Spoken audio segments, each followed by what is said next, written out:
এবার ইডির উপরে হামলার ঘটনায় সরবেরিয়ার বেশ কয়েকজনকে তলব করল সিবিআই। নিজাম প্যালেসে হাজিরা কুতুবুদ্দিন সর্দার ও তার ছেলেকে ডাকা হয়েছে। হামলার দিন কোথায় ছিলেন জানতে চেয়ে তলব সিবিআই এর। দেখুন সুপ্রিয় ঘোষ স্পেশাল রিপোর্ট। ইডির উপরে হামলার ঘটনায় সরবেরিয়া এলাকার ফের কয়েকজন গ্রামবাসীকে তলব করা হলো সিবিআইয়ের তরফ থেকে। নিজাম প্যালেসে সিবিআই দপ্তরে এসে হাজিরা দেওয়ার নির্দেশ দেওয়া হয়েছে এবং সেই মতন আমরা যেটা দেখতে পেলাম যে সকাল 11টা বাজার কিছু সময় আগেই সরবেরিয়া এলাকার বাসিন্দা কুতুবুদ্দিন সর্দার এবং তার ছেলে তারা দুজনেই কিন্তু নিজাম প্যালেসে সিবিআই দপ্তরে এসে পৌঁছেছেন এবং 11টার পর থেকে এই দুজনকে আজকে তদন্তকারীরা জিজ্ঞাসাবাদ করবেন। তার কারণ মূলত তদন্তকারীরা যেটা জানার চেষ্টা করবেন যে এই দুজন ঘটনার দিন অর্থাৎ 5ই জানুয়ারি কোথায় ছিলেন, তাদের কি অবস্থান বা কী ভূমিকা ছিল। কারণ ইতিমধ্যেই কলকাতা হাইকোর্টের নির্দেশে এই ইডির উপরে হামলার ঘটনার তদন্তভার হাতে পাওয়ার পরে যে সমস্ত তথ্য প্রমাণ তদন্তকারীদের হাতে এসে পৌঁছেছে বা ভিডিও ফুটেজ থেকে শুরু করে যে সমস্ত সাক্ষীদের বয়ান তারা নিয়েছেন তার উপরে ভিত্তি করে বেশ কিছু গ্রামবাসী যাদেরকে তারা আইডেন্টিফাই করেছেন এমনকি তাদেরকে ডেকে ডেকে জিজ্ঞাসাবাদও করা হচ্ছে এবং উল্লেখযোগ্য শেখ শাহজাহানের ভাই শেখ আলমগীর তাকেও কিন্তু ডেকে জিজ্ঞাসাবাদের পর সিবিআই গোয়েন্দারা গ্রেপ্তার করেছে। ক্যামেরায় চাঁদমিয়ার সঙ্গে সুপ্রিয় গুহ, TV9 বাংলা।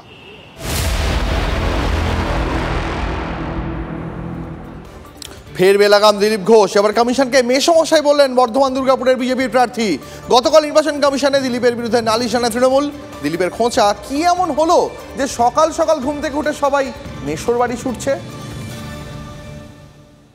লয়াররা দেখছেন চিঠি রেডি, আমরা পাঠিয়ে দেবো। আইনের কথা আইনভাবে হবে। কিন্তু আমার অবাক লাগলো একটা চিঠি দিতে 10 জন গেছে টিএমসির। ভাই কি এমন হয়ে গেছে সকালে উঠে মেশোর বাড়ি দৌড়েছ? তোমরা যখন রাস্তাঘাটে দাঁড়িয়ে প্রধানমন্ত্রী, রাষ্ট্রপতি, স্বরাষ্ট্রমন্ত্রী, আমাদের মাননীয় সভাপতি নাড্ডাজি কার নামে কি না বলেছ, আমরা তো মেসমশাইয়ের কাছে যাই না যে মেসমশাই কান মুলে দিন। আজকে পারছো না রাস্তায় রাজনীতি করতে, তাই ইলেকশন কমিশনের কাছে যেতে হচ্ছে। যাও, ঠিক আছে, আমরাও আইন মেনে কাজ করি। আমার পার্টি আমাকে বলেছে যে রাজনীতি হোক সাইলেন্টতার মধ্যে, আমরাও এটা মনে করি না। পার্টিও আমাকে জানিয়েছে, আমিও পার্টিকে আমার বক্তব্য জানাবো। তো যারা রাজনীতির ময়দান ছেড়ে দিয়ে আজকে ছুটে যাচ্ছেন, যারা কোনোদিন রাজ্যপালের কাছে যেত, রাজ্যপালকে গালাগালি তো, তারা রাজ্যপালের কাছে চা খেতে যাচ্ছে, ইলেকশন কমিশনের কাছে যাচ্ছে, কেন ময়দানে লড়তে পারছে না? আর এই নিয়ে শান্তনু সেন কি বলেছেন শোনাই একবার আপনাদের। তিনি নিজে অদ্ভুত একটা মানসিক পরিস্থিতির মধ্যে দিয়ে যাচ্ছেন। তার নিজের কাজ করা জায়গা মেদিনীপুর থেকে তাকে ঘাড় ধাক্কা দিয়ে সরিয়ে দেওয়া হয়েছে। তিনি জানেন যেখানে গেছেন সেখানে তিনি গোহারান হারবেন। অবশ্য মেদিনীপুরে দাঁড়ালেও গোহারান হারতেন। তার উপরে দিলীপ ঘোষের উর্বর মস্তিষ্ক আমরা সবাই জানি। তিনি ছোটবেলা থেকে সোনা দেওয়া গরুর দুধ খেয়ে বড় হয়েছেন, তাই তার মুখ থেকে সবসময় এই ধরনের কিছু কথাবার্তা বেরোয়।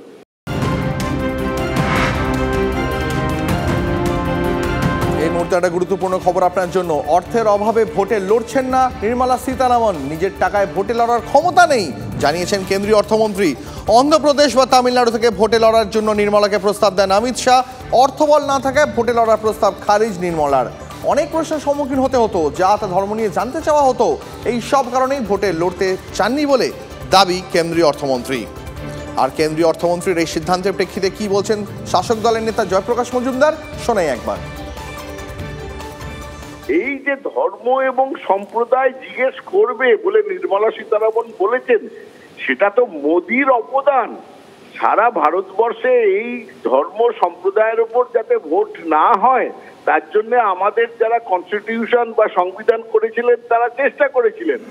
মোদি তো সেই ফিরেও টেনেছেন ধর্ম সম্প্রদায় বিভাজন, এবং নির্মলা সীতারামন অনিচ্ছা সত্ত্বেও এটাকে স্বীকার করতে বাধ্য হয়েছেন। আবগারি দুর্নীতির টাকা গেল কোথায়? আজই নয়াদিল্লির রাউস অ্যাভিনিউ কোর্টে ফাঁস করবেন কেজরিওয়াল, দাবি করলেন দিল্লির মুখ্যমন্ত্রীর স্ত্রী সুনিতা কেজরিওয়াল। 2 বছরে 250-রও বেশি জায়গায় তল্লাশি অভিযান চলেছে, কিন্তু কোথায় সব টাকা? প্রশ্ন সুনিতার। দিল্লির মুখ্যমন্ত্রীর স্ত্রী অরবিন্দ কেজরিওয়ালের স্ত্রী সুনিতা কেজরিওয়ালের বিস্ফোরক দাবি। আজ আদালতে কেজরিওয়াল জানাবেন গত 2 বছরে 250-রও বেশি জায়গায় যে তল্লাশি চালিয়েছে কেন্দ্রীয় এজেন্সি, সেই টাকা কোথায়। এই নিয়ে আরো বিস্তারিত জানানোর জন্য আমাদের নয়াদিল্লির প্রতিনিধি জ্যোতির্ময় রয়েছেন আমার সঙ্গে। জ্যোতির্ময়, দেখো, আজকে নজর থাকছে দুটি দিকে। এক, রাউজ এভিনিউ কোর্টে আর কিছুক্ষণ পরেই দিল্লির মুখ্যমন্ত্রী অরবিন্দ কেজরিওয়ালকে পেশ করবে ডিরেক্টরেট অফ এনফোর্সমেন্ট। গতকালই তার স্ত্রী সুনিতা কেজরিওয়াল তিনি জানিয়ে রেখেছেন আজ কোর্টে বিস্ফোরক কিছু তথ্য ফাঁস করবেন কেজরিওয়াল। ফলত নজর থাকছে সেদিকে তিনি নতুন করে কি অভিযোগ নিয়ে আসেন। এর আগেই আমরা দেখেছি যে আবগারি দুর্নীতির টাকার মানি ট্রেল সরাসরি ভাবে বিজেপির কাছে গিয়েছে বলে আম আদমি পার্টির তরফ থেকে অভিযোগ করা হয়েছিল। অর্থাৎ যার জবানবন্দির ভিত্তিতে অরবিন্দ কেজরিওয়ালকে গ্রেপ্তার করা হয়েছে, পরবর্তী ক্ষেত্রে তার সংস্থা বিজেপিকে ইলেকট্রাল বন্ড ব্যবহার করে টাকা দিয়েছে বলে অভিযোগ উঠেছে এবং সেই বিষয়টি নিয়ে ইতিমধ্যেই আম আদমি পার্টি সরব। অপর দিক থেকে আমাদের নজর আজকে থাকবে দিল্লি হাইকোর্টের দিকেও। সেখানে নতুন করে একটি জনস্বার্থ মামলা দায়ের হয়েছে। ইডি হেফাজতে থাকাকালীন অরবিন্দ কেজরিওয়াল তিনি একের পর এক সরকারি অর্ডার পাস করছেন, যা আদৌ আইনিভাবে সম্ভব কিনা বা আইনের দৃষ্টিভঙ্গি থেকে তা বৈধ কিনা তা নিয়ে প্রশ্ন তোলা হয়েছে এবং তাকে মুখ্যমন্ত্রীর পদ থেকে অবিলম্বে অপসারণ করার দাবি জানানো হয়েছে বা আবেদন করা হয়েছে।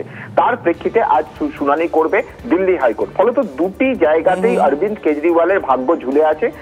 দুটি জায়গাতে ডেভেলপমেন্ট কি হয় আমাদের নজর সেদিকে থাকবে। অনেক ধন্যবাদ জ্যোতির্ময়, পরিস্থিতির উপর নজর রাখো।